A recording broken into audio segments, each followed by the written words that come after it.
soy de izquierda, yo no soy caviar. Que se vayan todos, que no vuelvan nunca más. Yo no soy de izquierda, yo no soy caviar. Que se vayan todos, que no vuelvan nunca más.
Martes 14 de julio comenzamos en Lenin Facho con RCTM, otra vez con la nueva escenografía. ¿Qué tal? ¿Cómo estamos? ¿Cómo estamos, mi gente? Vayan compartiendo y dejando su like y vamos a saludar a los que están fieles desde el comienzo.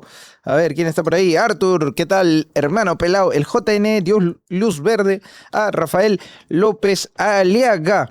Eso más o menos yo me lo imaginaba, pero por el hecho que hay una jurisprudencia de un caso parecido que hubo, me parece que en San Miguel hace un tiempo, así que por ahí me imaginé que podría ser. Saludos, Pelao, dice Oliver, quiero brutalidad. Buenos días, Pelao, y Dios te bendiga. Bendiciones para todos. ¿Quién más está por ahí? Da J1870. ¿A qué hora es la entrevista con Hayek? En un rato viene mi estimado compañero Brandon. Argentina robará. Da igual cuando leas esto, dice. Esa es la nueva enfermedad futbolera. Es como los zurdos del fútbol son los anti-argentinistas. Dios mío. ¿A qué hora es la entrevista con Hayek? 12:20. Ricardo Morán, ¿eres tú? No seas irrespetuoso, compadre, por favor, no hay pelado malo salvo Ricardo Morán, esa es la excepción. ¿Cómo estamos? Compartan esto por todos lados, mi gente, que comenzamos Lenin Facho por RCTM, como siempre, martes y jueves, de vuelta al horario habitual del mediodía, por cuestiones del Mundial. Tuvimos que hacer ahí unos cambios porque no me iba a ver ni yo mismo, así que ya ahora sí volvemos al horario regular y como siempre con noticias. Ya saben, pueden seguirme acá en todas mis redes sociales. Estoy en Instagram, TikTok, Facebook ahora recientemente y también en YouTube. En todos me encuentran como Lenin Facho. Ok, ¿qué noticias tenemos por acá para comentar? Keiko Fujimori espera reunirse con Mr. Donald Trump en la ONU, nada más y nada menos. Hace poco comentaba un reportaje donde ella le invitaron a un evento de gala nada más y nada menos que en Mar-a-Lago, ¿no? Esta humilde y sencilla morada de Donald Trump ahí en la Florida, donde se codeó con gente muy humilde, muy sencilla y bueno, en buena hora porque de esos contactos pueden salir, ojalá Dios quiera, cosas positivas. ¿Soy yo o hay música de fondo? ¿Ahora hay música de fondo? Ah, chévere. Eso te iba a decir, eso estaría bueno ponerle bueno, en otros programas también, porque es chévere, es chévere. Sí, está paja. Ah, mira, es que acá no lo puedo escuchar, Oliver, Facho, caviar, izquierda, derecha, divide y vencerás, dice William Condori Quispe. Bueno, en el momento que la gente de izquierda proponga cosas buenas, los acogeremos, hermano, no hay ningún problema. Si me lo demuestras, yo acojo a todos los de izquierda que quieras, pero mientras propongan pura basura, bienvenida sea la división. Claro que sí. A ver, en ese sentido, es vital mencionar que Estados Unidos es, claro, uno de los principales socios de Perú en comercio, inversión y cooperación en seguridad, solamente después de China. Y hace poco De hecho, estuvieron agentes del FBI, la Oficina Federal de Investigaciones de los Estados Unidos, para un acercamiento en posibles temas de apoyo en materia de seguridad. Se habla también que Perú podría integrarse al llamado Escudo de las Américas, que es esta confederación internacional de países liderado por Estados Unidos que formó Donald Trump, cuyo objetivo es, en teoría al menos, luchar contra el narcotráfico y contra el crimen organizado transnacional. Porque tenemos pues organizaciones como las que ya conocemos, que son transnacionales, operan de manera integrada en diferentes países y tienen estructuras transnacionales, ¿no? Las jefaturas de esos organismos criminales no están en un solo país. Entonces puede ser interesante. Aparentemente soplan nuevos vientos para el Perú, damas y caballeros. No va a ser fácil, pero pueden venirse cosas interesantes, claro que sí. Se oye muy bajo, dice que... bueno, es que es música de fondo, pues no. Esa es la idea, pues, Oliver. Tiene que escucharse bajito, como un acompañamiento, nada más. El zurdo es tan cojudo que siendo argentino es anti-Argentina por Messi. Y bueno, sí, es verdad, los zurdos odian a Messi, eso es cierto. El Tratado de Libre Comercio, el TLC, que está vigente desde el 2009, ha multiplicado el intercambio comercial entre ambos países, claro. Eso es algo interesante durante el gobierno de Alan García. Y hay una lucha histórica en cooperación contra el narcotráfico, especialmente en el Brain. Estados Unidos es un país que ha dado mucha colaboración a diversos países de Sudamérica, sobre todo Colombia y Perú, para lo que es la lucha contra el narcotráfico. Pelayo, pero sí es verdad, anulan goles Egipto, Suiza, Cabo Verde, Jordania, Argentina es peor que Sánchez pidiendo yape. Es que no es verdad, hermano. ¿Cómo no le van a anular? Es que esta gente, es que eres zurdo, pues hermano, eres un zurdo futbolero. Si tienes 18 videos donde se ve clarísimo que hay un foul, se tiene que anular. Me floreas 18 cosas, es como el zurdo queriendo justificar el socialismo. Hay un foul donde un pata le pisan así el pie, se tiene que anular la jugada. Y si el suizo se tira a la piscina y se ve clarísimo, también se tiene que anular la tarjeta. ¿Qué quieres que te diga, viejo? O sea, es así. Hay cosas que son así. Pero bueno, pues el argentinismo es el zurderío futbolero. ¿Qué te puedo decir, no? ¿Qué te puedo decir? Por otro lado, Javier Milei y José Antonio Kast, por ahora, han confirmado su asistencia a la toma de mando de Keiko Fujimori el 28 de julio. Abelardo creo que no va a estar, pero interesante lo que se viene. También con estos países de la región que ahora han virado políticamente, se pueden hacer cosas interesantes, como por ejemplo facilitar un corredor que vaya incluso desde Chile hasta el propio Venezuela para expulsar a ilegales, ¿no? O delincuentes venezolanos, claro que sí. Claro que sí.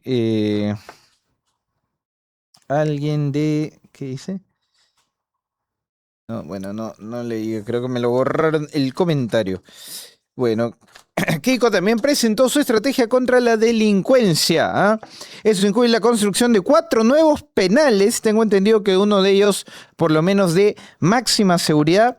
Reformas al Código Penal, vamos a ver, porque eso tiene que pasar por el Congreso. Ahí pueden estar los principales escollos, ¿no? De los defensores de derechos humanos, ¿no? Mayor participación de las Fuerzas Armadas en el control de fronteras, me parece correcto, y una coordinación regional para combatir el crimen organizado. Y eso tiene que ver con lo que acabo de hablar, ¿no? Con la presencia de otros tipos de presidentes y bueno, también hacia el interior del país. Por otro lado, de acuerdo con Datum, el 73% de los peruanos considera que la principal prioridad de Keiko debe ser la inseguridad ciudadana. Bueno, no es algo que deba sorprender a nadie, ¿no? Se espera implemente medidas rápidas y efectivas contra el crimen organizado. Bueno, nada para sorprender verdaderamente. Nada para sorprender. Nada para sorprender. ¿Qué vamos a hacer? La encuesta de Datum refleja una amplia coincidencia ciudadana sobre recuperar el orden y la tranquilidad pública, y tiene que hacerlo rápido, tiene que hacer un shock de seguridad, verdaderamente caerle con todo a los delincuentes. De eso va a depender qué tanto oxígeno va a tener para gobernar o no. ¿Crees que Keiko, antes que asuma su cargo, le están visitando para recordarle sus deudas? Están visitando para pedir su cuota, pues hermano, y para la besadera de manos respectivo, ¿no? Porque acuérdate que una cosa es con guitarra, otra cosa es con cajón. Ya los alcaldes de Juliaca y de Puno ha manifestado toda su voluntad de trabajar de la mano con Keiko Fujimori. Es que de ahí es que fluye el billete, pues, ¿no? Entonces, claro, ahora que está en el poder es otra cosita, pues, papá. Datos sobre criminalidad, ojo, la tasa de homicidios en el país ha alcanzado su nivel más alto de los últimos años. Vean esta evolución, ¿ah? Para el 2022 había, como se suele medir, ¿no?, por cada 100.000 habitantes para estandarizarlo a nivel internacional, porque evidentemente no puedes darlo como número absoluto, hay países que tienen mucha más población. En el 2022 eran 6 homicidios por cada 100.000 habitantes, en el 2023 6.7, en el 2024 7.8 y en el 2025 8.9. Es un crecimiento porcentualmente preocupante ¿no? En el 2017 fueron 1.000 homicidios en el año y en el 2025 ya como número absoluto la cifra superó los 3.000 homicidios. Se han triplicado los homicidios entre el 2017 y el 2025. 8 años se han triplicado los homicidios. Se puede realizar algo sin el Congreso. Ya asimilé parcialmente la narrativa del parlamentarismo. Algo se puede hacer, claro que sí, ¿no? Pero vamos a ver en la práctica qué tanto le limita y qué tan obstruccionista se pone el Congreso. He visto a la gente de obras, no solo Elmond, sino al presidente del partido, un tío Bigotes, hablando de que está presto a conversar con Keiko. Entonces, vamos a ver, podría ser algo interesante. Yo creo que la gente de obras podría, si Keiko tiene la habilidad, tiene la muñeca de manejar bien el tema, apoyar al gobierno y eso sería bastante interesante. A ver, el caso Castillo y la ONU da un giro. A ver, ¿qué tenemos ahí? Wilfredo Arturo Robles Rivera, abogado de Pedro Castillo, que fue el que presentó pues la información a este grupo de trabajo tan mentado de la ONU. Cumplió 10 años de prisión por terrorismo.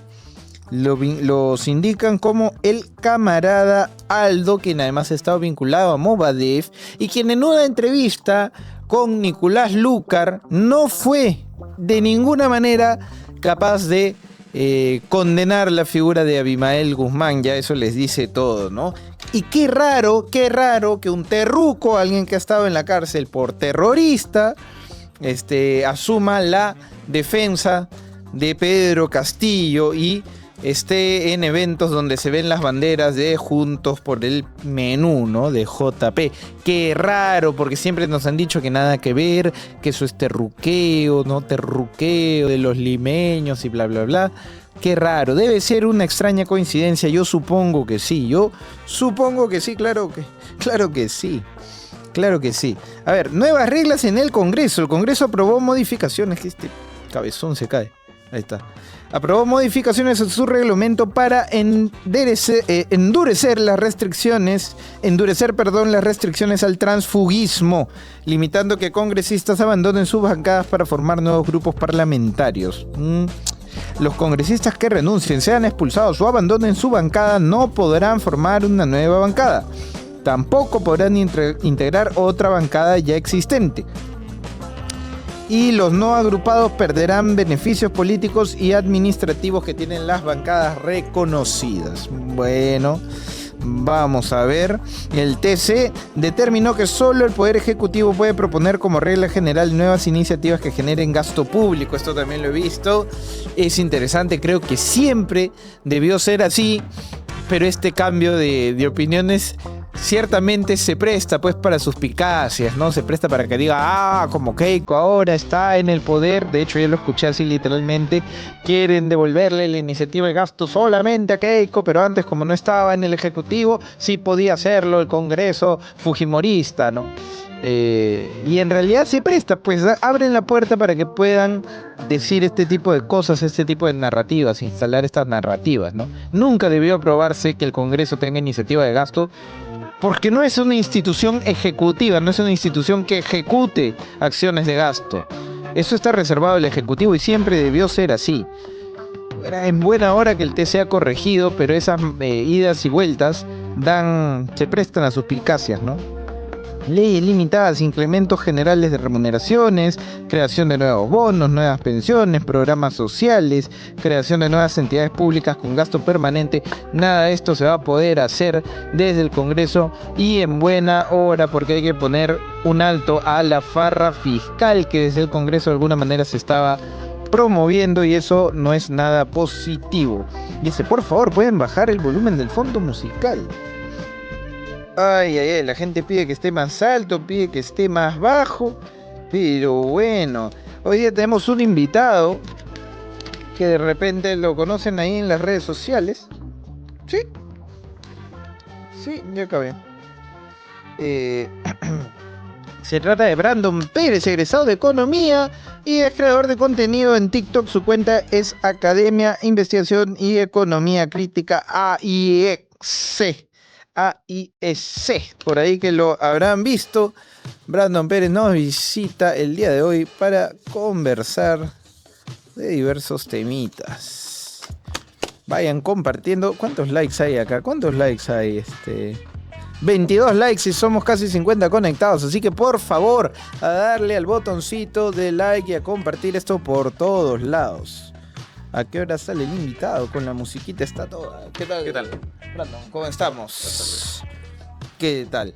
¿Qué tal, Brandon? Cuéntanos, ¿cómo nace tu idea de empezar a hacer contenido y crear Academia, Investigación, Economía Crítica en TikTok? Sí, bueno, a ver, es un proyecto que yo tengo ya en stand-by desde hace como 4 años. Inicié publicando cierto contenido en Instagram, pero no fue hasta el año pasado que viendo un poco de tu contenido, entre otros creadores de contenido, me animé a hacer más videos y hablar más que nada sobre política e historia. Política e historia es tu foco. Tú eres bastante joven, ¿qué edad tienes? Tengo 25 años. Está chivolo, está bien, está bien. ¿Cuándo egresaste de la carrera de Economía? Estoy egresando ya en estos meses. Ya he terminado mis prácticas preprofesionales y ya me encuentro en lo que es culminar mi tesis. Ah, bacán. ¿De qué tema estás tratando? El fenómeno del niño, efectos heterogéneos. Ah, mira, eso es interesante. ¿Cómo lo ves? A ver, hablar sobre efectos heterogéneos del fenómeno del niño es un poco... da un poco de problema en este momento, porque vamos a afrontar un fenómeno del niño que va a generar pérdidas económicas, y los efectos heterogéneos habla sobre efectos positivos del fenómeno del niño, que puede tener en algunos productos agrícolas como lo son el espárrago, el limón, entre otros. Es algo más técnico, digamos. Ah, mira, interesante. En la descripción de tu cuenta tú pones ideas claras y datos relevantes. Entonces, ¿tú sientes que hay de repente un vacío de información objetiva basada en datos, ¿no? Sobre todo para los jóvenes que consumen las redes sociales. Yo creo que sí, ¿no? Pero tú lo digo porque lo pones en tu descripción. Sí, yo creo que definitivamente en las redes sociales hoy en día hay un claro vacío de información. Las personas se quedan únicamente con lo primero que han escuchado. Por ejemplo, esto que has mencionado hace un momento de la ONU, de este grupo de trabajo que le está dando... propone, ¿no? Claro, que propone que liberen a Castillo. La gente no sabe que es un grupo de trabajo, no es la ONU como tal, y en sí el Estado peruano no está obligado a hacerle caso, pues, ¿no? A Qatar, claro, no es vinculante, ¿no? Claro. Y no es el pleno tampoco de la ONU. ¿Y por qué crees que pasa esto? ¿Por qué crees que un sector, sobre todo los jóvenes que son los que más están en redes, aunque es algo generalizado, pero con los jóvenes creo que pasa mucho, están prestos a escuchar muchas cosas en TikTok y creerlo básicamente sin indagar más allá? ¿A qué crees que se deba esto? Yo creo que es una tendencia en cuanto al contenido que se está viralizando. Son videos muy cortos, precisamente TikTok está hecho para eso, un formato de entre 30 a 45 segundos. Yo creo que es eso, en realidad, las personas ven videos cada vez más cortos, incluso ya pareciera que hacen skip, nada más de manera automática. Entonces, no hay una profundización sobre los temas. Efectivamente, yo también coincido, pero lamentablemente creo que vende bastante.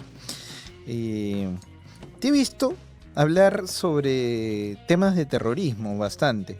Que, claro, tú hablas sobre economía, Ujú. este tipo de cuestiones, pero ese es un tema diferente. ¿Cómo así, desde cuándo te surgió el interés por esta etapa de la historia del Perú?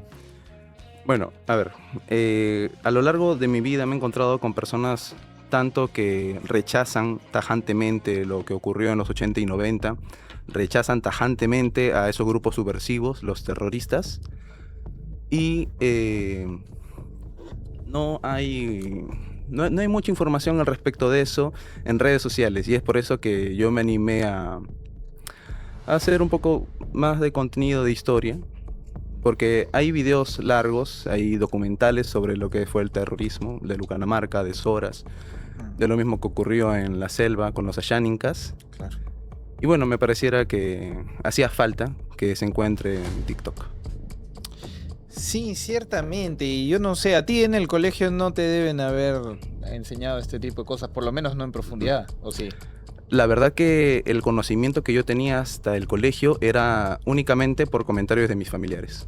Sí, en el colegio muy poco se ha tocado. No sé si la currícula actual propone más estos temas, hablar más sobre el conflicto de los 80 y 90 con los terroristas.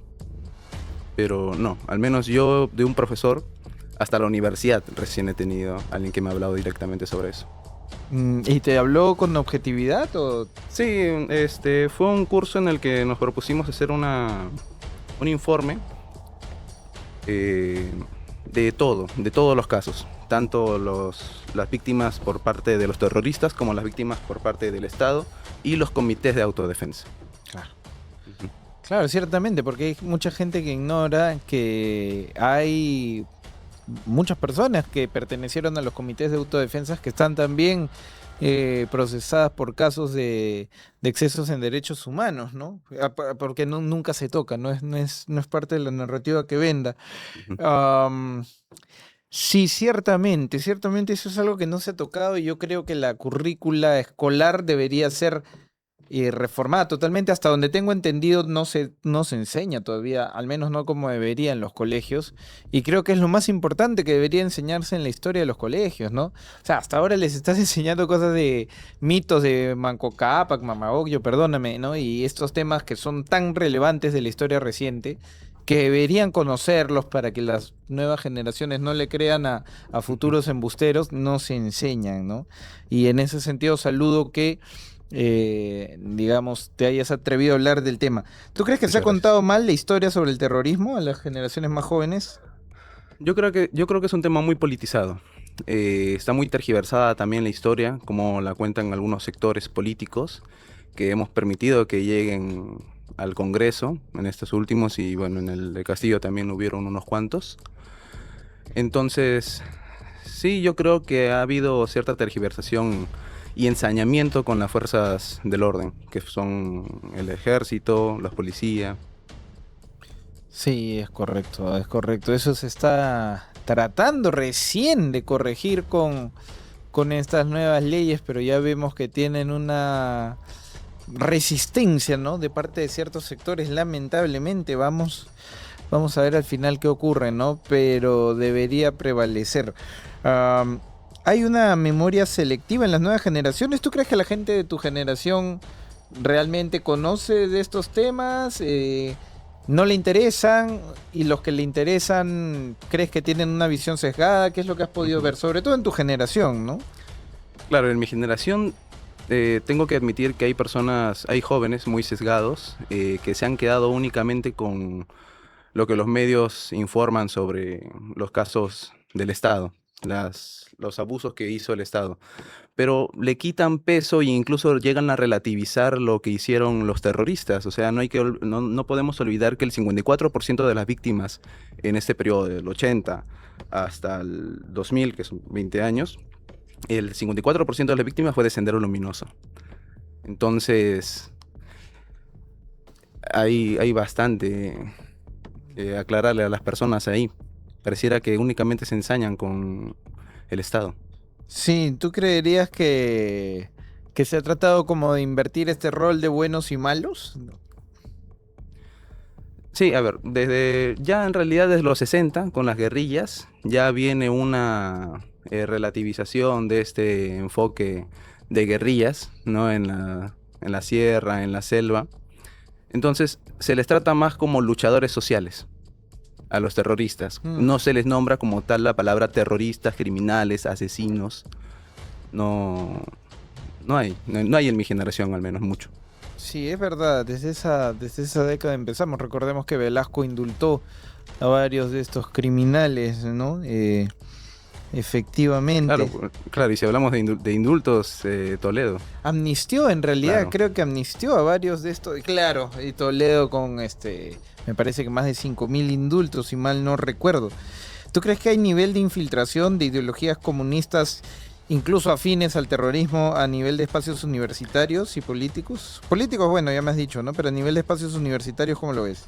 En espacios universitarios, a ver, te comento una experiencia que yo tuve una vez, ahora que te he comentado sobre ese curso que llevé en la que hice una investigación al respecto del terrorismo, tuve que visitar una universidad y ahí se encontraba una comisión, la Comisión de la Verdad y Reconciliación, precisamente. Entonces yo estoy escuchando atentamente todo lo que están indicando, ¿no? Estoy haciendo mis apuntes, cuando de la nada las personas que se encuentran a mi costado, que eran bastantes, se alzan en voz y gritan: somos del Movadef y nosotros estamos en contra y somos integrantes también de esta universidad. Y entonces yo he visto de primera mano que sí hay una infiltración política en algunas universidades nacionales. Ah, wow, ¿te animas a decir qué universidad eres? Sí, yo soy de la UPC. ¿Y fue en la UPC esto? No, esto fue en una universidad nacional. ¿Cuál? En la San Marcos. En la San Marcos. Ujú. Ya hace bastantes años, ya la verdad. Sí, terrible. A propósito de la San Marcos, ¿qué opinas de estas tomas, ¿no? Que vimos hace ya de repente algunas semanas, una general y recientemente que tomaron la Facultad de Ciencias Políticas, ¿no? Siempre con Ujú. violencia, siempre tipos encapuchados. ¿Qué opinas de esto? Claro, a ver, yo creo que aquí hay que separar un poco las cosas. A ver, se entiende la reacción por parte de estas personas, ¿no? Quizá están inconformes con esta reducción en el presupuesto de educación, pero no podemos permitir que tomen la propiedad pública, no podemos permitir que los impuestos que los peruanos pagamos terminen yendo al tacho por unas personas que están tomando la universidad, no le permiten a los profesores dar las clases, e incluso he visto un video, me parece, en el que le indican: oye, llévalo en paz, no incurras a la violencia. Y ahí salen tres energúmenos ahí en el video, Sí, sí, sí. De un poco hecho, más y la violentan. han golpeado a un profesor, lo sacaron sí? de empujones y creo que hasta palazos le metieron. ¿Y qué opinas de la reacción de las autoridades? Porque particularmente yo creo que ya esto lo hemos a nivel de sociedad por lo menos casi normalizado. Ujú. Y yo no veo que nunca quienes hacen estas tomas terminen procesados por la justicia. Muchas veces están casi que acampando en el campus, lo toman, pasan los días. En mi opinión hay una inacción. ¿Tú qué opinas de la reacción de las autoridades cuando se ven este tipo de casos? A ver, yo creo que son las mismas autoridades permiten que los alumnos tomen la universidad. Además, no es la primera vez que vemos que las mismas autoridades de la universidad le permiten a protestantes refugiarse en sus instalaciones. Entonces yo creo que si bien son los alumnos los que lo generan todo, las autoridades se lo permiten. No hay una sanción fuerte. Yo pienso que debería haber una sanción para las autoridades también. De hecho, una de las leyes, de las tantas leyes, de los tantos decretos que puso Fujimori, sobre todo post golpe que ayudó al combate al terrorismo, fue instaurar una ley para castigar la apología que hacían los docentes universitarios, que eso no existía, ¿no? Eso fue una de las tantas cosas que hizo Fujimori. Lamentablemente se ha perdido mucho la disciplina. En ese respecto, ahora ya que hablamos de Fujimori, me refería a Alberto, ahora que entra Keiko, ¿tú crees que a nivel general en cuanto a seguridad, porque ella habla mucho del orden, ¿no? Va a poner orden en las calles? ¿Tú crees que también pueda poner orden en las universidades? ¿Crees que esté entre sus objetivos o vamos a seguir viendo tomas sin ningún tipo de consecuencia? ¿Qué esperarías tú? No, yo esperaría que definitivamente trabajen en algo al respecto. Algo desde las mismas, pero es que tiene que ser algo desde las mismas universidades, porque cuando lo hace la misma autoridad, por ejemplo en este caso vendría a ser Keiko Fujimori, todo va a ser puro costo político para ella, entonces va a haber menos incentivo para ella de hacerlo. Entonces, Es correcto. ujú. Ese es un tema. La política es algo que hay que manejar con mucha muñeca. Por eso yo no sé qué tanto se atreva ahí a poner orden porque se le van a ir muchos medios de comunicación encima, ¿no? Y muchos políticos definitivamente. Bueno, vamos a ver cómo lo maneja. Hablaste hace poco del informe de la Comisión de la Verdad. Es un informe sumamente largo, si mal no recuerdo, creo que tiene 6.000 páginas. ¿Tú qué tanto te has empapado de este informe y qué te parece? A ver, te comentaba que hice una investigación, bueno, un informe al respecto de la Comisión de la Verdad y Reconciliación. Y yo creo que hay que tomarlo como que esos son los hechos. Ya me pareciera que ya no hay que indagar más en esa herida que aún está en la sociedad peruana. Las víctimas ya están calificadas. Tales son de Sendero Luminoso, tales son del MRTA, tales son del Estado, tales son de los comités de autodefensa y tales no están identificados por cuál ha sido. Entonces yo creo que hay que cerrar ese tema y en base a eso hay que seguir avanzando. Simplemente con la información que ya nos han dado. Hay mucha gente que dice, ¿no? El informe, la Comisión de la Verdad es un papel higiénico que no sirve para nada. Yo no lo tomo así. Yo de hecho he hecho varios videos donde tomo datos del informe de la Comisión de la Verdad. Pero yo lo considero de esta manera. Yo creo que lo que la Comisión de la Verdad te dice de las acciones del terrorismo son lo mínimo esperable. O sea, menos que eso no han hecho, ¿no? De repente más. Pero lo mínimo que se espera que hayan hecho los terroristas es lo que te dice el informe. Y lo que te hablan de las Fuerzas Armadas y la policía, yo lo tomo con pinzas, ¿no? Porque hay un sesgo, digamos, que es innegable desde la conformación de la comisión, donde prácticamente casi la mayoría de los miembros son militantes de izquierda, en algunos casos muy fueron puestos extremos. por Toledo también. Claro, también, pues, ¿no? Con excepción digamos, y eso, ¿no? Del general Arias Graciani, que trabajó con Velasco, que se retiró porque no estaba de acuerdo con lo que se decía o con la forma como fue elaborado el informe. Entonces yo siempre digo, no es desecharlo tampoco, pero sí tomarlo con pinzas y siempre con pensamiento crítico.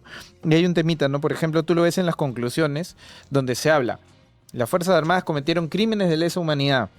Sendero cometió crímenes de lesa humanidad, te lo dicen porque es innegable, ¿no? Pero si tú te das cuenta, en ninguna de las conclusiones dicen lo mismo del MRTA. No se menciona ni una vez que el MRTA, por lo menos en la sección de conclusiones, haya cometido crímenes de lesa humanidad. Claro, Víctor Porlay Campos está condenado por crímenes de odio por el tema de las gardenias. Ciertamente. Claro, pero no por terrorismo. Le pusieron la condena, ¿no? No. Ciertamente. ¿Has visto Cantuta, la película? Sé al respecto, pero no he tenido la oportunidad todavía de verlo. No has tenido oportunidad No. de verlo. Todavía se ha expandido una semana más. Si puedes, anda. Sería interesante por ahí que de repente hasta la comentes, porque está de moda. De hecho, el jueves viene Hansel con Hugo Flores, el hijo de Rosa Pretel, la trabajadora de la Universidad de La Cantuta, que fue ejecutada por los angelitos que estaban por ahí. Así que el jueves tenemos una conversación interesante. Y de hecho, este sábado es aniversario, ¿no? Del hecho de la Cantuta. Así que trata de darte una vuelta por ahí. Girando un poquito de tema, algo que también es, digamos, tu especialidad, ¿no? ¿Tú crees que en el Perú el debate económico está muy sesgado, muy condicionado por los sesgos políticos? Sí, a ver, cada facción política tiene sus determinados intereses. La izquierda apoya determinadas políticas, la derecha apoya otras políticas y siempre hay un cruce. Entonces, desde la misma derecha incluso vemos a veces que las políticas que promueven no son las ideales. Entonces, Ciertamente. hay problemas en nuestra política. ¿Y crees que hay peruana. algún enfoque que sea preponderante? Yo creo que tendríamos que ser pragmáticos, objetivos, enfocarnos en los hechos. No me gustaría un país donde todo sea perspectiva. Ok. Antes de seguir con el tema económico, porque hay una pregunta interesante de Patricio que dice que bueno, y tiene que ver con el tema económico también. Bueno, esta es otra, porque ha puesto dos. Bueno, eso es más o menos como lo que decía, ¿no? No se ha llamado grupo terrorista en la CBR. Yo particularmente creo que la CBR es muy amable con el MRTA. Pero esta pregunta también es interesante, ¿no? Y tiene que ver con economía también. Ahí mezclamos los dos temas.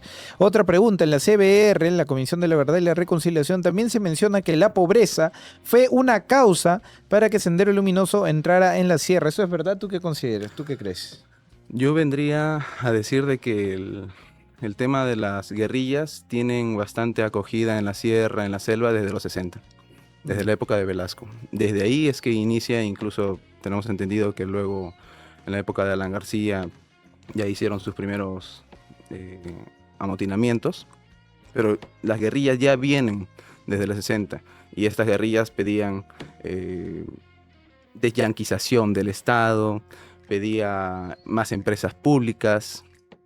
Entonces, viene desde esa época, viene desde mucho antes en realidad. Viene desde antes, es correcto. Y en parte también hay que tener en cuenta que tras la reforma agraria, cuando los grandes terratenientes pierden sus grandes predios, también se repliega la presencia del Estado de la zona, y en ese contexto nacen también las rondas, precisamente por el repliegue de la poca o mucha presencia del Estado que puede haber existido en esos lugares. Respecto de Julio Velarde, ¿no? El presidente del Banco Central de Reservas, ¿tú crees que su permanencia en el cargo es prometedora para el país? Sí, definitivamente. Como economista puedo decir de que Julio Velarde es de lo mejor que tenemos en el país.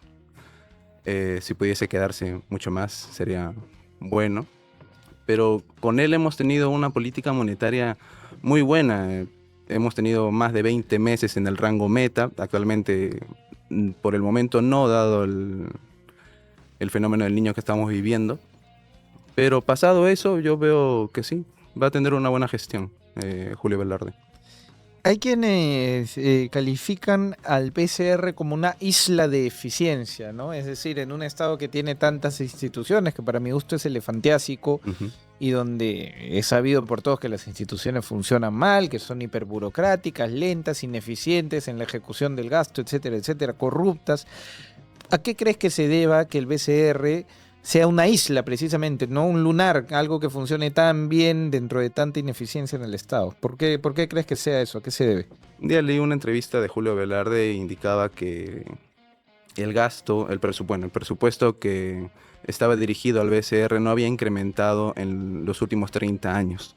Además, tenemos que tener en cuenta que el BCR lleva mucho de lo que es la meritocracia a su mismo entorno. Entonces, mediante la promoción de cursos de economía, de finanzas, los alumnos pueden postular a hacer una carrera ahí en el BCR. Entonces, yo creo que las otras instituciones deberían copiar ese modelo para generar más eficiencia. Un modelo meritocrático. Claro. Claro, el tema está en que cuando las instituciones están... o sea, acá la clave es que el BCR está despolitizado, ¿no? Pero cuando las otras instituciones se politizan tanto, ahí viene la dificultad de poder hacer estas líneas de carrera y este tema más meritocrático. A ver, dame un segundo. A propósito de esto, entonces, ¿qué reforma? Bueno, ya me has hablado de este tema meritocrático. ¿Qué otra cosa crees que se necesitaría reformar en las estructuras del Estado? Tendremos que ver el tema de la descentralización. Con el fenómeno del niño vemos que el avance de infraestructura, al menos para prevención, es muy pobre. He estado viendo las datas. Para Tumbes es del 2.6%, para Piura es del menos del 25%. Estás hablando avance presupuestal. Claro, avance presupuestal. ¿Cuánto me dijiste para Tumbes? Para Tumbes es del 2.6%. Wow. Claro, entonces lo que yo veo ahí es una incapacidad. En el proceso de descentralización, lo que se hizo fue trasladar responsabilidades, pero no se les dio una forma de actuar o no se trasladó capacidades. Entonces las personas que se encuentran en esos gobiernos regionales no saben bien cómo trabajar, no hay una pauta y encima tienen libertad para definir su presupuesto. Presupuesto que, pues, como hace como un momento te he comentado, no llegan a, no llegan a cubrir en todo el periodo. Mira, yo estaría a favor, sí, de que... A ver, yo no es que no he analizado el tema de la descentralización, que para mí ha sido un proyecto absolutamente fracasado a la luz de sus resultados, ¿no? Pero si de darle más capacitación, si quieres llamarlo de una forma, se trata, bueno, estaría bien, pero también tendríamos que ver alguna forma de sancionar a estos funcionarios si es que una vez contando con los medios para ejecutar bien su presupuesto no lo hacen, ¿no? Porque en una región como Tumbes, digamos, en una zona como Tumbes, que es tan crítica para este fenómeno que se viene, tener esa ejecución tan paupérrima que me has mencionado es una cosa nefasta, ¿no? Entonces, ¿tú consideras que no estamos preparados para enfrentar el fenómeno del Niño? En el contexto actual en el que hay 11.000 millones en infraestructura que no se va a terminar de ejecutar, sí creo que va a tener un efecto muy negativo el fenómeno del Niño, en tanto 2026 como ya inicios de 2027. ¿Qué debería hacer entonces Keiko Fujimori en el corto plazo, porque esto ya se viene, para el tema del fenómeno del Niño?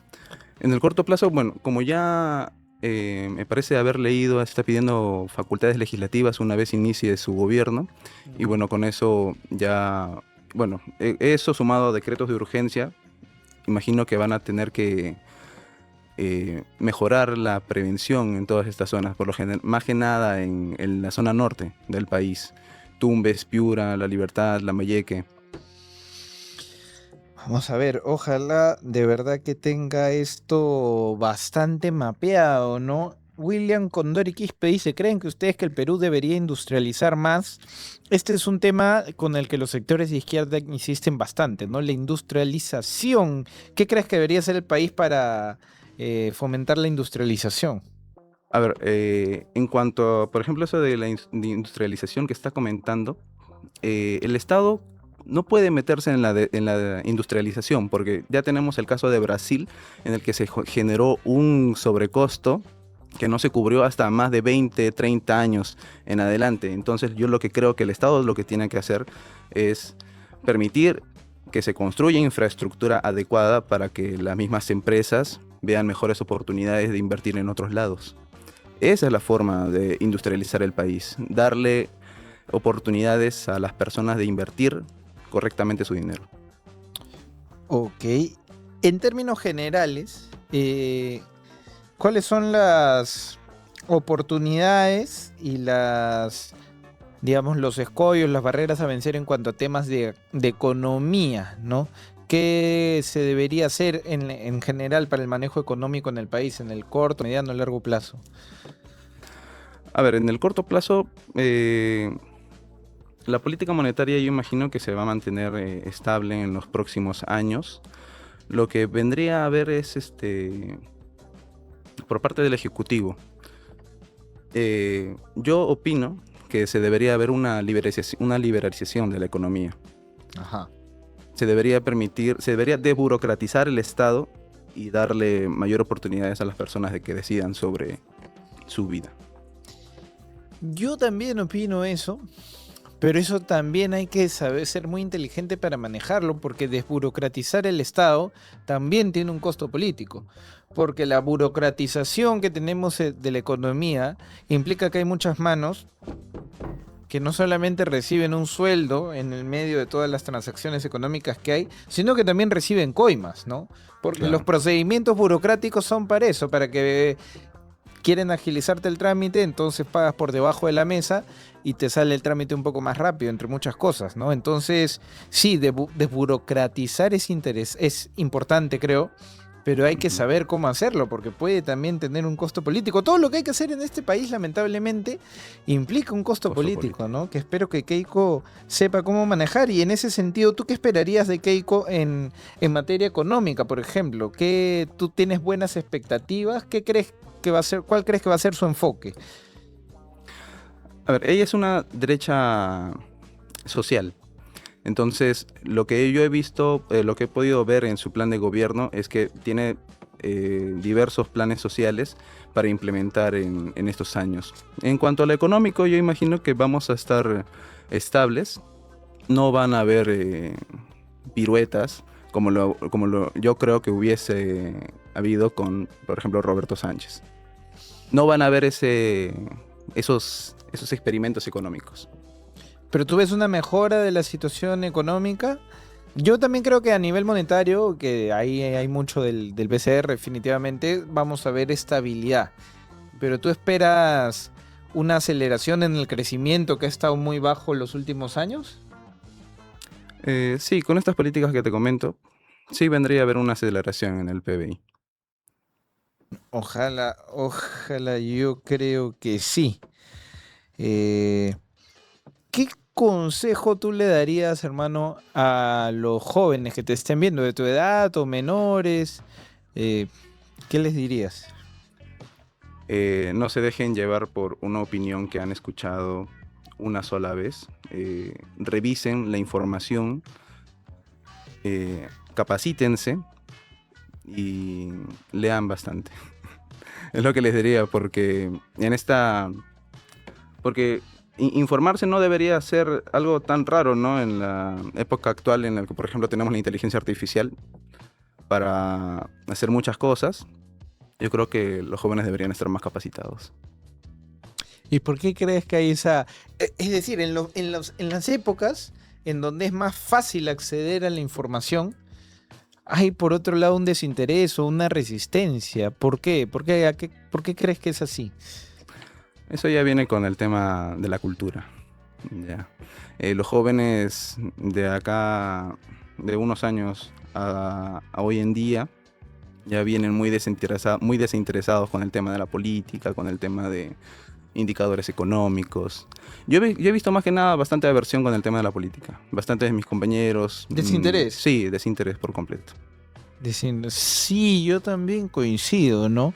Yo tengo una opinión que es en ese sentido, una época particular, porque veo una cuestión que tal vez suene contradictoria, pero veo más interés en la política que antes, pero de un sector que sigue siendo minoritario, y el otro sector que es mayoritario está totalmente desinteresado de la política. Es decir, si yo creo que antes había mucha gente a la que la política le interesaba más o menos, ¿no? No le interesaba mucho, pero de vez en cuando por ahí buscaba informarse. Hoy ese sector de gente que le interesa más o menos, yo creo que ya casi no existe, ¿no? Ahora hay un sector que se ha radicalizado en su interés por la política y por eso hay podcasts y hay influencers que antes no existía, que hablan de política, pero la mayor parte ahora es gente a la que no le interesa nada, ¿no? Yo creo que esto es así, no sé si tú coincides. Sí, hay personas que simplemente huyen a la conversación, huyen a estas conversaciones incómodas, pero necesarias, ¿no? Política, economía, globalismo, entre otras cosas. Parece primo de Curvo, no sea malcriado, BFM Gutiérrez. ¿Qué opinas de la gente Curwen? Que creo que le hizo un favor a la patria con la entrevista que le hizo a Nieto Montesinos. ¿Qué opinas de ese personaje? Y en general de personajes parecidos, ¿no? Que tienen, para bien o para mal, yo creo que para mal, pero quiero saber tu opinión, un gran alcance, como Curwen, como ese, no me acuerdo del canal donde trabaja Habla Good, como el Rorro Network, este tipo de plataformas que tienen un auditorio, por lo menos en redes, que podría considerarse grande. ¿Qué opinión te merecen estos personajes?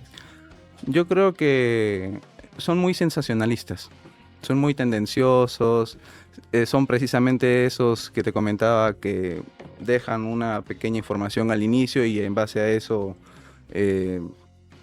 despifarran un montón de mentiras. Entonces yo al menos en Curwen he visto una persona muy explosiva. No me gusta su forma de comunicar las cosas, a decir verdad. Bueno, ¿qué te puedo decir? A mí tampoco, güey. Yo creo que soporte es negativo, Ujú. pero yo creo que tiene éxito porque entiende la dinámica, por lo menos que un sector de la gente espera en redes. Y él, digamos, yo creo que no está para nada preocupado en realmente informar, sino en hacer show. Y Es un haciendo su showman. show, es Mm. un showman que sabe, le ha agarrado el clic, digamos, sabe lo que le gusta a su sector y aprovecha eso para meter sus mensajes, que yo creo que son nocivos para la gente. ¿Por qué crees que la gente, tú por qué crees que la gente lo sigue? Eh, a ver, Curwen no es un personaje nuevo. Curwen ha basado casi la mayoría de su popularidad en el odio irracional hacia Keiko Fujimori. Es, yo creo que aquellas personas que simplemente te dicen, no, esta opción es mala, sí, pero Keiko es peor. Son negacionistas por completo y yo creo que eso es muy malo porque no aceptan argumentos. No se puede debatir con ellos. Entonces, Curwen es precisamente eso. Es un showman, nada más. Yo coincido. ¿Tú crees que este antifujimorismo, que es una cuestión ya añeja, se puede decir acá, que tiene tanto tiempo, se va a mantener igual? O no sé, de repente crees que Keiko hace un buen gobierno y termina cayendo. ¿Qué esperarías con este fenómeno antifujimorismo, que es casi Ujú. un partido político con muchos adeptos, ¿no? Claro, yo vi varios analistas políticos comentar de que el antifujimorismo se había reducido en los últimos años y bueno, con las últimas elecciones es más que evidente que eso ha sucedido. Y bueno, en primera vuelta sigue teniendo bastante apoyo. Así que yo más bien veo una reducción del antifujimorismo. Yo veo cada vez más personas abiertas a defender o a hablar más sobre las políticas que se llevaron en los 80, 90. Porque el odio irracional inicia ahí, en el 90, hacia ese Claro. apellido. Sí, correcto. Hermano, un mensaje final que le quiera decir a la gente. Déjale tus redes sociales ahí en tu cámara.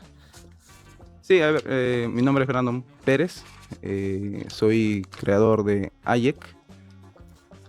Bueno, en mis redes sociales comparto bastante información, bastante contenido político, económico y de coyuntura. En realidad, a mí me gusta abarcar bastantes temas. Los invito a seguirme y a informarse bastante. Nada más. Perfecto. Fue Brandon Pérez con nosotros, damas y caballeros. Listo. Muchas gracias. Listo, muchas gracias, Lenny. Sí, Gracias por la adelante, ¿ah? invitación. Gracias, chévere, chévere. Bueno, lo que la gente, que mejor dicho, que más gente se vaya sumando a expresar su opinión y sobre todo como trata de hacerlo Brandon con datos objetivos, damas y caballeros, para tumbar las narrativas. Ahora, como bien sabrán, vamos a la sección de reacción de videos. A la sección de reacción de videos. Ponte por favor, Nayeli, donde sale un patita con lentes. Que dice, respondamos a esta zurdita, creo que le dice. Un patita con lentes. ¿Ya? Compartan, mi gente, compartan y dejen su riquísimo like, por favor. Que vamos a la sección final de reacciones. Ahí lo ponemos. Compartan y dejen su riquísimo like. Absurda Ajá. empobrecedora. ¿Cómo es posible que el Perú haya crecido económicamente por 20 años seguidos, pero la pobreza no baja? Falso. En los últimos 22 años la pobreza literalmente ha bajado del 58% a menos del 20% hasta antes de la pandemia. Si vas a mentir, mínimo que no sea desde la primera oración, ¿no? Porque el crecimiento nunca fue para el pueblo, fue para el 1%. Esto tiene un nombre: concentración de capital. El economista Thomas Piketty lo demostró. Cuando el capital crece más rápido que los salarios, los ricos se hacen más ricos y la brecha se amplía. Thomas Piketty tiene razón en que la riqueza tiende a concentrarse, pero eso no demuestra que la concentración de riqueza impida reducir la pobreza. Parece que confundes desigualdad con pobreza. Ignoras que economistas como William Nordhaus, Premio Nobel de Economía, ya demostraron a través de investigaciones empíricas y científicas que los capitalistas y empresarios se quedan solo con el 2,2% del beneficio de su trabajo, mientras que la población general recibe el 97,8% del beneficio social. Esto lo podemos ver en precios más bajos, productos de mejor calidad, innovación empresarial, etc. dejando factores como la desigualdad como algo irrelevante para el desarrollo de la sociedad, pues países como Ucrania, la India, Siria o Azerbaiyán son matemáticamente varios de los países más iguales del mundo. ¿Pero crees que la población de la India, Siria o Azerbaiyán vive mínimamente mejor que las personas en Singapur o Hong Kong, que son dos de los países más desiguales del mundo? Yo no lo creo. Ahora, a lo largo de su video, esta chica dice muchas más cosas criticables. Sin embargo, lo hace para intentar demostrar su premisa principal, que ya demostramos que es errónea, que es que la pobreza no ha bajado. Así que mejor vayamos directamente al final, que creo que es algo que sí o sí se tiene que comentar. El problema es un sistema dañado para que tu esfuerzo enriquezca a otros. No es falta de crecimiento, es diseño de concentración. El Perú no necesita crecer más, necesita redistribuir. Porque un país que crece para el 1% no es... Efectivamente, está chévere ese video porque se dedica justo de lo que hablábamos, ¿no? A desmentir con datos, porque esta señorita que se llama Gabriela, creo, no me extrañaría que sea de la PUC o de San Marcos quizás, de la PUC, no me extrañaría, comienza mintiendo desde el inicio, ¿no?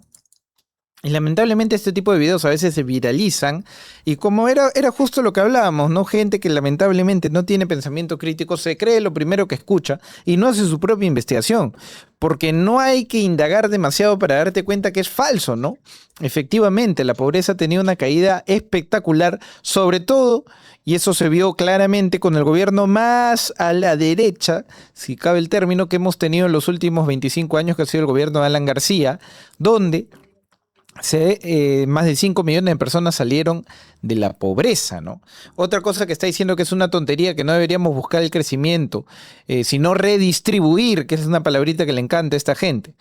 Pero es precisamente el crecimiento el principal motor de la reducción de la pobreza. Y hay estudios que te muestran que cuando el crecimiento está por encima de los 5 puntos, se acelera brutalmente la reducción de la pobreza. Y es precisamente lo que vimos con el gobierno de Alan García, ¿no? Donde el crecimiento promedio anual fue de 8 o 9%, muy por encima de ese 5 que les hablo, y 5 millones de peruanos abandonaron la pobreza. Luego vino Ollanta a meterle un frenón, a llevar la política más a la izquierda, y si bien es cierto no fue un radical como hubiésemos esperado que sea de repente Sánchez, sí llevó la política económica más a la izquierda. ¿Y qué pasó con el crecimiento? Se frenó. Y cuando se frenó el crecimiento, ¿qué pasó? La reducción de la pobreza también se frenó. Es decir, los números son absolutamente contundentes, nos lo muestran con absoluta claridad. Lo que dice la señorita no es una claridad que se vea con números, es simplemente floro, maniqueo, ¿no? Sofista, para tratar de acomodar un relato que no es real, que no se condice con los datos, ¿no? Pero típico, pues, de los zurditos. Play, por favor. Es un país, es una empresa con bandera. Redistribuir puede aliviar la pobreza en el corto plazo, pero no es la solución, porque ningún país se ha hecho rico redistribuyendo la riqueza, sino generando la riqueza. Por ejemplo, facilitando la creación de empresas, creando regímenes tributarios competitivos, eliminando los monopolios, ampliando y fortaleciendo el marco legal de obras por impuestos, para financiar así la infraestructura pública de manera privada. Estas son soluciones que podríamos aplicar en nuestro Perú, soluciones muchísimo más viables, eficientes y realistas que analizar la situación desde una posición de privilegio y concluir mágicamente que tenemos que redistribuir. Lo cual es además estúpido, ¿no? Si te dedicas simplemente a redistribuir, se te acaba la torta. Tú lo que tienes que hacer es que la torta crezca, ¿no? Definitivamente. Pero bueno, un buen video de este muchacho. Qué bueno que haya gente joven dedicándose a hacer ese tipo de contenido. Vamos a ver así otro videito como para bajar un poco de pepita, a ver qué dice. Impuestos a la riqueza menos a los suyos, efectivamente. Eso quieren pues esta gente. La informalidad es la misma. El antifujimorismo fue derrotado, por ende desaparece, al igual que el antiaprismo. Después del primer gobierno desapareció pese al desastroso gobierno. El Perú es un país particular, ¿no? Que Alan García, que dicho sea de paso, hizo un excelente segundo gobierno, pero que haya vuelto al poder después de haber hecho el que quizás y paradójicamente sea el peor gobierno de la historia, que fue su primer gobierno del 85 al 90, es una cosa difícil de explicar, ¿no? País sin memoria, Perú. Sí, la informalidad no se ha reducido desde los 90 hasta ahora, dice geopolítica polarizada. Lo que se ha reducido es la pobreza considerablemente y eso es bueno. O ponme ahí en los comentarios si no es bueno que se haya reducido la pobreza. Escríbelo si lo crees, si verdaderamente lo crees. Y no es bueno que se haya reducido considerablemente la pobreza. Y no solo la pobreza monetaria, sino también multidimensional. Escríbelo y conversamos. Yo creo que no. Ahora, para que se reduzca la informalidad, no es que yo te tenga la receta claramente, ¿no? Pero una de las cosas que hay que hacer es efectivamente desburocratizar, ¿no? Bajar los costos de ser formal. Porque, a ver, simple y sencillo, un emprendedor, ¿no? Si manejándose en el mercado informal se dedica única y exclusivamente a trabajar, a hacer billete, a concentrarse en sus operaciones diarias, que es lo que tiene que hacer. Pero por otro lado tiene que formalizarse y tiene que estar pagando contador, pagando para simple y llanamente constituir una empresa, presentando los estúpidos libros electrónicos a la SUNAT todos los meses y que si se olvida unos cuantos días le zampan una multa de una UIT, 5,000 y pico soles. Está claro qué opción va a optar, ¿no? Si contrata a un trabajador y simplemente tiene que hacer un trato y pagarle X, o en la formalidad hacer un contrato y estar sujeto al ministerio y hacer un aporte de tanto, le va a salir mucho más barato, más rápido, más práctico, menos inversión de dinero, de tiempo, de esfuerzo, ser informal. Tienes que motivar realmente al emprendedor a que vea un beneficio en la formalidad. Si el emprendedor ve en la formalidad un perjuicio y no un beneficio, evidentemente nunca va a optar por la formalidad. Es lógico. Los informales son ricos o pobres. Hay informales que son millonarios, hermanito. Y eso es un facto, no es mi opinión. Informalidad, te comento, no es sinónimo de pobreza. Pobreza es pobreza, por algo no son sinónimos. No existe, de repente en el diccionario que tienes en tu cabecita, y ese es el Floro de Antauro Humala, pobreza es sinónimo de informalidad. Te comento para que lo descubras que no son sinónimos, son cosas diferentes y por algo es que no son sinónimos, no significan lo mismo. Te acabas de enterar de algo, hermanito. Ponte el video de Bellido con Juliana Oxenford, por favor, para bajar un poco Pepita, que siempre me parece gracioso los cruces que tienen este caballero con Julianita. A ver. Claro. Primero, ¿Y usted es coherente? Y segundo, ¿Usted es coherente? pero déjame terminar. Pues. No, Y respóndame eso. Mira, le han enseñado cuando era niña a dejar hablar a la gente, porque es importante escuchar. Entonces, primero uno cuando tiene principios, no es que hay veces en casa, cuando no está mamá, las cosas pues salen mal. Está diciendo que mi madre no está metiéndose No, o hablando de mi pues, infancia. es que siempre, mira, está ¿sabe? cayendo usted, señor yo le Guido explico. Bellido, siendo tan caballero en algo tan bajo. Yo le explico. Más explico. aún teniendo yo una madre tan presente. Mi madre, cuando dos personas hablaban, Sí. una persona habla y el niño se mete Sí. un lapo en la boca para bueno. que aprenda Ok. a escuchar. A mí me Eso es enseñaron importante. diferente. A mí me enseñaron, Juliana, cuando tengas que alzar la voz, no importa quién está al frente, pero hablas, más aún siendo Bueno, mujer. no hay que ser y malcriados. habiendo nacido. No, pero yo no sí, es ser yo, malcriados, es empoderar a una hija. No. Mira, qué paradójico y qué bien le cae ese fuego con el escenario todo rojo de fondo a Juliana Oxenford, ¿no? Le cae muy bien, déjame decir que ese sea su trasfondo en el escenario. Y en esta tengo que estar 200% con Bellido. ¿Mm? Y me importa tres rábanos y al decir algo así le ofende a Julianita o a alguien, pero 100%. Lo que tienes que enseñarle a un niño es a respetar. A esta señora, según su propia boca, le han enseñado a ser una malcriada, ¿no? Donde no sabe escuchar y tiene que imponer su opinión, así sea una mocosa, ¿no? Cero respeto no solo para la opinión de los demás, sino para la opinión de los mayores, ¿no? Cero respeto. Y se nota, ¿no? Curiosamente, se nota. Así que no sean así los que son padres de familia. Hay que enseñarle el respeto. Es un valor importante a los chibolos, ¿no? No cada cosa que el chibolo quiera decir tiene que decirla porque le da la gana. Qué enfoque, ¿no? Pero si esa es la crianza que ha recibido esa señora, bueno, se comprende, ¿no? se comprende que ahora actúe de esta manera. Dale Pero play, una cosa porfa. es la Usted no tiene malcriada. hijos, ¿no? No, una cosa es la Usted no malcriada. tiene hijos, ¿no? ¿Y por qué está No le preocupado pregunto. por eso? No, no estoy preocupada, le estoy preguntando. Como todos, usted tiene hijos, yo tengo hijos, todo el mundo tiene Vale, hijos. ¿pero cuántos tiene usted? Pero, no, eso es reservado. ¿Por qué me estás ¿Cómo investigando? va a ser? No estoy investigando, usted es una persona pública. ¿Tiene hijos? Sí, tengo hijos. ¿Cuántos? Ay, no. Ya Tiene te vas que- a tiene que ver. No, le estoy haciendo una No, pregunta. pero eso es un tema personal. No es un tema Ya, pero personal. voy a Yo voy a terminar. nombrar Guido Bellido, le estoy preguntando cuántos hijos tiene. Siempre me gusta el juego cuando discute para geopolítica. Dice, hay ricos sacándole la vuelta a las leyes, qué buen análisis, ¿ah? Es la realidad. Te estoy haciendo una descripción de la realidad. Si te gustan, o puedes poner así, puedes poner así, eso no cambia la realidad. Tú estás queriendo equiparar informalidad con pobreza y te ha dolido saber enterarte que no son sinónimos, porque no son sinónimos informalidad y pobreza. Y ya te estoy diciendo una de las principales cosas que hay que hacer para reducir la informalidad. Hacerle la formalidad atractiva al emprendedor. Si el emprendedor no encuentra ningún beneficio en pasarse a la formalidad, sino que por el contrario encuentra que va a tener que perder tiempo y dinero, perdóname, pero escríbeme por qué rayos querría pasarse a la formalidad. Si tiene que cumplir todos esos requisitos pedorros que le pone el Estado, dime un solo beneficio que va a obtener el emprendedor de pasarse a la formalidad. ¿Por qué lo va a hacer? ¿Por qué lo haría?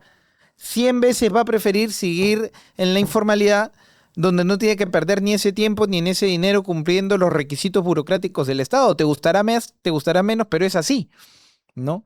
Y eso sigue sin cambiar lo que te estoy diciendo. La pobreza, así te duela, no veo por qué tendría que dolerte, se ha reducido considerablemente en el Perú. Facto número 1, hecho, no opinión. Y facto número 2, informalidad no es sinónimo de pobreza. Son hechos, no son opiniones, hermano. Si te duelen, qué pena. Por favor, dale play para terminar con ese videito. Tienes nada Ya, más. se lo voy a presentar a mis hijos. No quiero que los presente, solamente No. quiero que me diga cuántos hijos tiene. Es una persona que ha sido elegida por el Y- pueblo y para... le Ah, gano ya, a ha sido usted. elegido por el pueblo y Yo tiene tengo dos, entonces que tres, contar tres. cuántos Ah, ¿y hijos tiene. Dios ¿Y les mío, esta pega? mujer. No, ¿cómo voy a pegar? No, usted dice que hay que tirarles un lapo en la boca para que se callen. Cuando No, sean yo le malcriados estoy hay que meterle su- contando cómo ok. era la educación Ya. antigua. Ya. Así es. ¿Y por qué? Entonces, como antes Pero no no te está han, bien, no te han pues. educado así, No. entonces no dejas terminar. A ver, vamos a retomar. Entonces, A usted lo que pasa es que cuando una persona tiene ideología, Bien, tiene bien. que ser coherente con lo que piensa. Y usted es Uno. cero coherente. Y dos, lo que tiene que hacer, hay que aprender a escuchar. Y lo otro es que igual que los medios de comunicación, que los periodistas, también en el lado político hay personas que articulan con una persona. Entonces, tiene que rendir cuentas a sí mismo y a la población que se vincula políticamente. Entonces no es distinto. Ya. Entonces, Juliana, así que no creas que tú nomás eres la única que rinde cuenta a su público. Que cualquier político también tiene que rendir cuenta No, a sus militantes. Ustedes, sobre todo. Yo no tengo que rendir cuentas. Yo lo que tengo es que ser fiel y consecuente con la gente que cree en mí. Nada más. Pero a las personas que creen que tienen que rendir cuenta, pues ¿o No, yo no tengo que rendir cuentas como ustedes No. que se gastan 300.000 soles para ver el mundial contratando DirecTV pero por ejemplo, y se hacen los locos. por ejemplo, eso está mal, pues. Bueno, o sea, pues, acá dígalo. acá el gerente gasta y eso te van a atribuir a ti. Esta es una empresa privada. No, pues por eso, en el criterio privado, pues razona, hay que, o sea, en el Congreso, un congresista Bien absolutamente bellido, nada hasta tiene que que se ver pone con un tema rabia. administrativo. Ah, ok. Entonces, Está o sea, en- la comparación, o sea, Está en modo o sea, Rospigliosi. como uno dice, no, Rospigliosi es el presidente de la Ya. mesa directiva y toda la parte administrativa Ya. está en función a la conducción de la mesa Ya, directiva. ¿qué pasó? Es totalmente distinto. ¿Qué pasó con la suba... Bien Bellido. Uy, no tiene el número de Bellido. Estaría bueno un día invitarlo por acá. ¿Cómo estamos con el tiempo? Ya, ponte donde sale el pata con la bandera que dice dato mata relato, creo, porfa.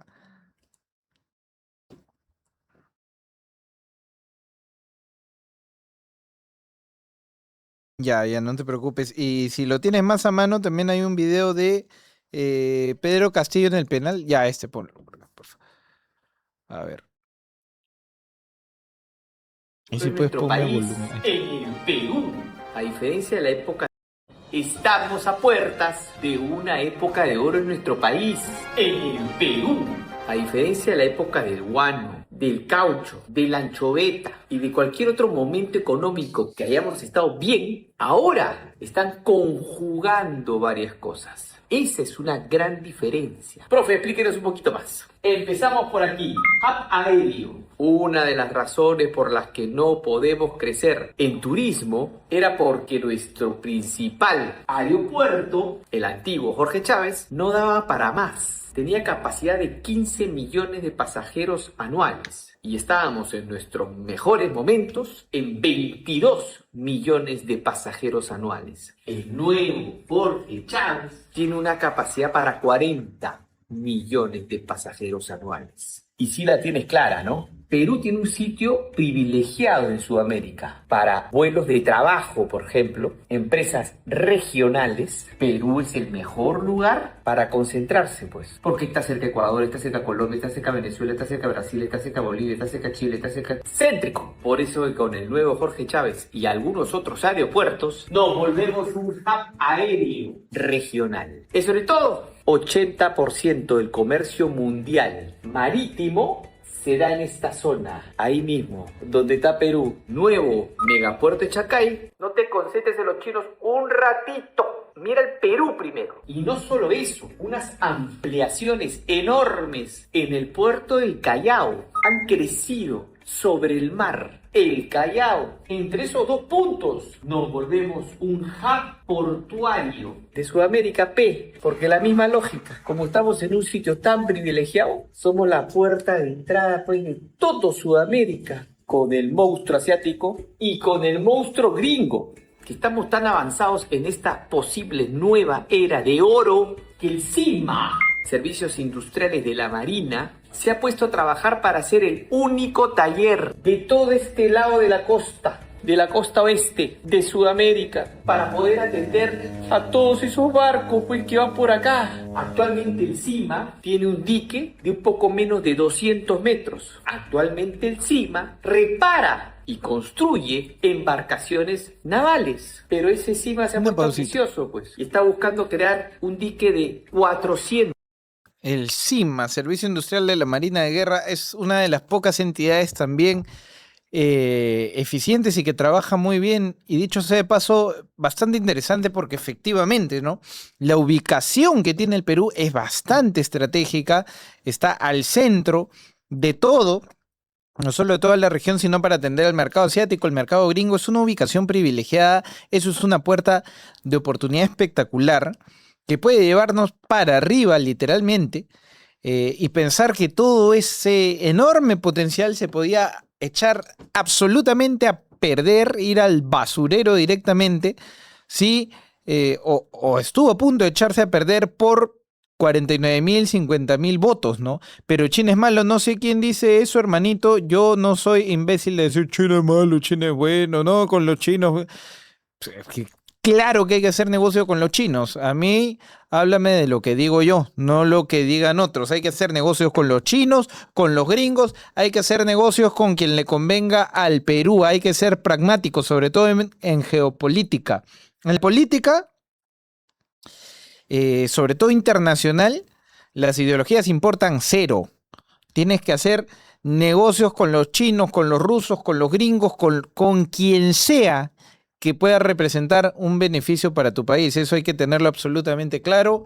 No sé, anda chíales otro lado, que acá yo nunca he dicho los chinos malos, los chinos buenos. Es absolutamente irrelevante para temas geopolíticos. Los negocios se hacen con quien sea necesario. Y la ubicación del Perú es fundamental, es privilegiada para hacer negocios a escala internacional, y eso es un gran potencial de oportunidades que estuvo a punto, estuvo a 50.000 votos de irse por el tacho, literalmente, ¿no? Qué bien que no fue así. Dale play, porfa. 2 metros, donde quién puede una entrar pausita. para ser reparado. Dice la China comunista. La China está gobernada por el Partido Comunista Chino, pero si tú vas a aplicar las políticas económicas que aplicó China para crecer y para ser el monstruo que es hoy, Los primeros que te van a tirar piedras en la cabeza van a ser todos los partidos de izquierda peruanos. Y si no sabes qué políticas aplicó China para crecer, anda, estudia, hermanito. Pero te garantizo que tú intentas aplicar las políticas tal cual las aplicó China para crecer y ser el monstruo número 2 del mundo que es hoy. Y todos los partidos de izquierda te van a bloquear todas las pistas y le van a tirar 20 toneladas de piedras a la policía porque te van a llamar facho, neoliberal, etcétera, etcétera, etcétera. Dale play, porfa. Su pinturita, su cambio de aceite, los barcos más grandes del mundo. Ahí no termina la cosa. ¿Qué dice acá?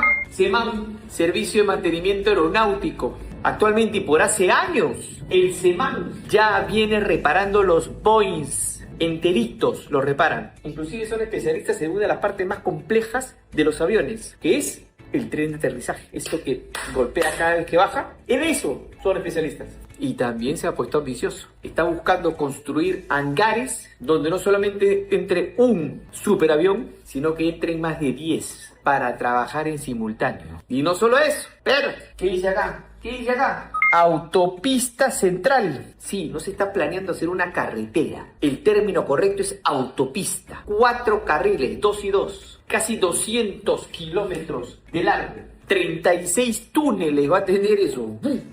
19 kilómetros de viaductos. La intención pues es que vayamos lo más recto posible, pasando por encima de cerros o atravesándolos. 10 millones de peruanos beneficiados. Y no solo eso, agroexportación. Año 2000 aproximadamente contábamos con 30.000 hectáreas. 26 años después tenemos 300.000. Profe, ¿en serio todo lo que nos está contando? Todo esto o ya avanzó o está avanzando. Depende de nosotros defender ese desarrollo. Y profe, ¿y más? Porque creo que hay algo de zonas económicas especiales, que la NASA quiere venir para... en Paita, algo de reactor nuclear también. Todo te lo voy contando pasito a pasito. Pero nuestro trabajo ahora, en esta coyuntura, es comunicar. Porque si los peruanos no sabemos lo que hemos avanzado, ¿cómo? Pues ¿cómo vamos a querer defender eso? Ya sabes, comparte esta información, me sigues de paso y empujamos a nuestro hermoso Perú. Ahora con las redes podemos llegar más lejos. Bueno, increíble las oportunidades que verdaderamente están sobre la mesa para que el Perú, es decir, si realmente aprovechamos todo el potencial que hay, este país en 10 años es una cosa totalmente distinta. En geopolítica no aplica tu sentimiento ideológico, totalmente de acuerdo, en eso sí, para que veas. Pero bueno, esas son las oportunidades que están servidas sobre la mesa y si las sabemos aprovechar en 10 años, podemos ver una transformación espectacular en el país, definitivamente. ¿Cómo estamos ahí con el tiempo, Dalma? Un videito más. Ponte el de Pedro Castillo, un reportaje de América que salen ahí en el penal. Y bueno, ojalá, sí. Ojalá el gobierno de Keiko sepa impulsar esto lo más posible, definitivamente. Qué bueno, los hijos de mis nietos lo verán esa obra concluida. Vamos a ver. Detrás de estos muros no todo funcionaría de acuerdo a los protocolos penitenciarios. Lo que está prohibido en Barbadillo parece encontrar una excepción. Las reglas dependen del visitante y sobre todo de a quién se quiere Durán, ¿no? visitar. Ah, no, Irma Castillo. El otro me dicen La unidad de Brígida. investigación de este canal registró un incesante Doña ir y venir Brígida, de puro. personas que ingresan y salen a distintas horas de un establecimiento Maravilla, penitenciario. una Algunos visita cumplen los explosiva, controles. Ah, esa es la robotina, ¿no? Los cronogramas, horarios y controles, que claro, debían ser inquebrantables, terminaron cediendo una y otra vez cuando se trataba de visitas a Pedro Castillo. Nuestras cámaras registraron visitantes ingresando en días que no les correspondía, permaneciendo en el penal más allá del horario permitido. E incluso cruzando este portón sin la identificación previa. Una pausita. ¿Qué corona tiene el asno de Chota? No lo sé. Pero esto sí es algo que depende del gobierno de Keiko Fujimori. Desde el primer día ella tiene que cortar todos esos privilegios de permitirle esas visitas fuera de horario como se le da la gana al burro del sombrero, pero desde el primer día. Y si alguno de esos estos son policías, está Barbadillo, pues deberían ser policías, ¿no? Permite esta alteración de las reglas, vamos a llamarlo así, entonces que le corte la cabeza desde el primer momento, ¿no? Políticamente hablando, que los haga pagar las consecuencias, porque eso es definitivamente corrupción. Las reglas están para cumplirse y si hay un inquilino de Barbadillo que se siente por encima de las reglas, que se las pasa por el forro, que hace lo que le da la gana, es porque hay algo que está caminando chueco ahí y los responsables deberían pagar. Evidentemente eso depende del Ejecutivo. Balcázar no le va a hacer pagar ese costo a nadie. Esperaría que Keiko Fujimori sí, que le corte de arranque todos y cada uno de los privilegios que puedan tener Castillo, Vizcarra o quien sea, ¿no? Definitivamente. Dale play, porfa.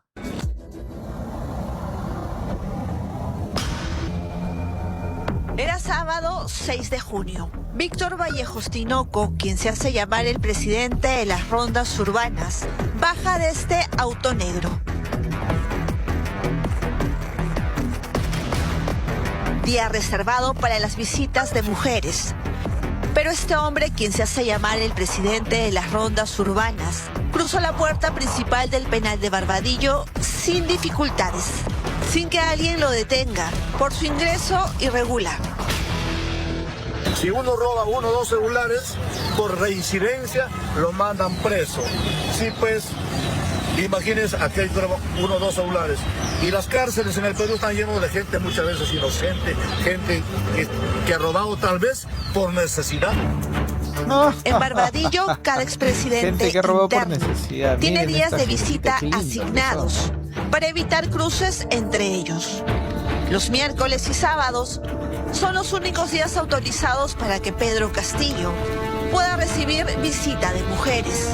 Los hombres, en cambio, solo pueden ingresar los domingos. Un protocolo claro y en teoría riguroso. En teoría. Todas las personas deben ajustarse a ellas y están, como usted bien dice, pegadas en las paredes quienes van a hacer visitas. Esa es la regla general. Naturalmente, en Barbadillo nos encontramos frente a internos de una condición, digamos, distinta. Son expresidentes. Este hombre candidateó sin éxito al Parlamento andino por Juntos por el Perú. También logró ingresar el sábado 13 de junio, día exclusivo para las visitas femeninas. Su nombre, Richard Hidalgo Moreno.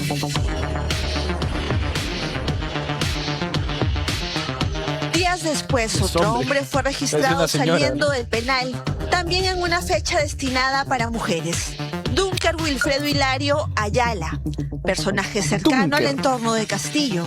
Su nombre aparece una y otra vez en los registros de pasajeros de vuelos realizados por los familiares del entonces presidente. De hecho, acumuló más viajes junto a Pedro Castillo que la mismísima primera dama Lilia Paredes. Bueno, yo espero que de Balcázar no me espero pues absolutamente nada, ¿no? Pero esto sí depende del Ejecutivo y yo espero que Keiko desde el día número 1, es más, no solamente corte eso, lo cual creo que es evidente, sino que haga una investigación de por qué ha pasado esto y a los responsables, no sé si sea un coronel, un comandante, quien sea el responsable de eso, que también le caiga todo el peso de la ley. Bueno, damas y caballeros, eso ha sido todo por ahora. El jueves al mediodía estamos con Hansel Hoffman, el actor principal de la película Cantuta, la Orden Secreta, y con Hugo Flores, que es hijo de Rosa Pretel, la profesora que fue ejecutada en Cantuta. Ahí se cocina algo bien feo, es cuando Castillo recibía a sus partidarios zurdos. Bueno, en fin, nos estamos viendo el jueves, damas y caballeros, al mediodía. Compartan la transmisión, activen la campanita y nos vemos. Que viva el Perú, que viva Cristo Rey. ¡Chau!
soy de izquierda, yo no soy caviar.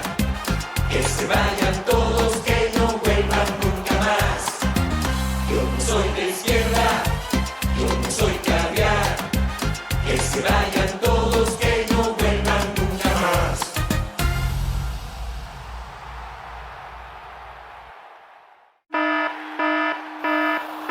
Yo no soy de izquierda, yo no soy caviar.